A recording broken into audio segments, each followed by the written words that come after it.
Sa video na ito mga ka-dreamers, update po tayo sa ating Luya Farm Plantation. Unang yugto, yung ating 47 kilos, ano na ba nangyari doon sa ating ipinunla? Ito yung naganap ngayon mga ka-dreamers dahil sa umabot na tayo. Naabutan na po tayo ng tag-init. So, halos 80% lang po yung nabubuhay sa ating luya. Ito, dahan-dahan. Pero mayroon pa pong sumunod, dahan-dahang tumubo pa rin. Ang dahilan nito mga ka-dreamers, inoobserbahan ko ay yung late preparation ng ating soil. Kaya matagalan natin na ilagak yung ating binhi dahil sa patuloy pa po tayo naghahanda sa ating lupa para mapagpunlaan. Pangalawa, yung ating binhi hindi kaagad na ilagak sa tamang panahon. So nagkakaroon siya ng damage. Ika nga nabubulok yung iba dahil sa bahagyang naulanan yung ating binhi. Yun yung mga dahilan. Dalawa. Pangatlo, nung hinihimay namin ni mama yung binhi, dahil sa sobrang na-overwhelming kami dun sa area na pag-alagakan, tinitipid po namin yung binhi. Yun yung pangatlong dahilan mga ka-dreamers na dapat natin pakatandaan na hindi dapat sa mga magluluya. Dahil sa pati yung batang-bata pa ay hiniwali namin ni mama nung inihanda namin yung binhi, hinimay-himay namin na hindi dapat mga ka-dreamers dahil sa late po yung pagsibol ng ating luya kapag ganun. Ibig sabihin pag during harvest time ay magkakaroon ng gap. Ika nga. Tulad nito, itong part na to, ayan, medyo malayo sumisibol pa. So mayroon pang ibang luya na naririto ay talagang nagsisimula pa lang. Yun ay dahil sa batang-bata yung nagiging binhi natin. Ito, isa na ito dito sa coast na ito, kaya di natin kaagad nakikita yung green na green sa ating luya farming. So yun yung mga factors na dapat natin pagkaiwasan. Although kasi first timer po tayo sa ating pagpa-farming ng luya, ay isang aral po itong ating natutunan. Dahil dito nakikita ko napakadami pang nagsisimula pang sumibol.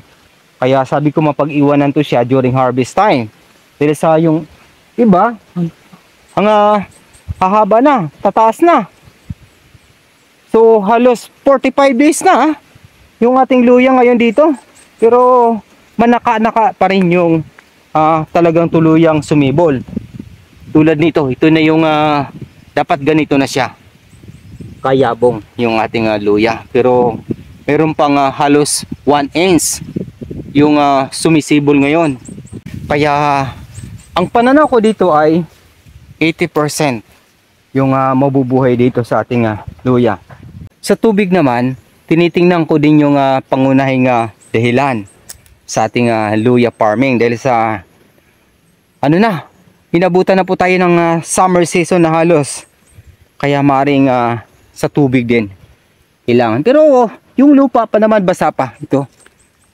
Basang-basa pa siya kaya maaaring susibol pa po talaga siya. Although meron po talaga tayong plano doon sa ating water supply. Dahan-dahan ko pong inihanda muna kasi kailangan ko yung water supply mula doon sa bukal para matugunan natin yung ating luya farming during this droughts. May tuturing kong droughts po talaga kasi yung init ngayon ay kakaiba.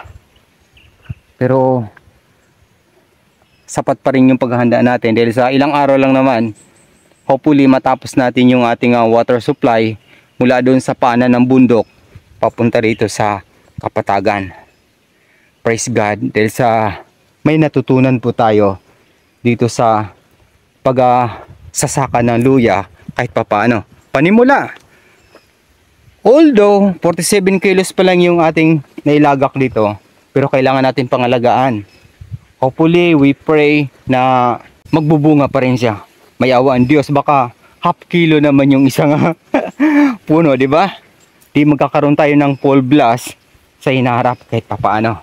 Kaya kung baguhan ka pa sa aking professional account, Dindo Buenasuerte, FB page, Dreams Visions TV, YouTube channel, Dreams Visions TV, maaari niyo po akong tulungan sa pamamagitan ng inyong pag-follow at pag-subscribe.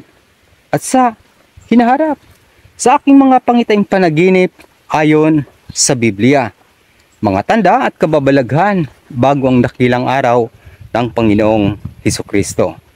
Hanggang sa muli, maraming salamat sa pakikinig at pag-subscribe. Papuri sa Diyos, sa ngalan ng Ama, ng Anak, at ng Espiritu Santo. Amen. God bless!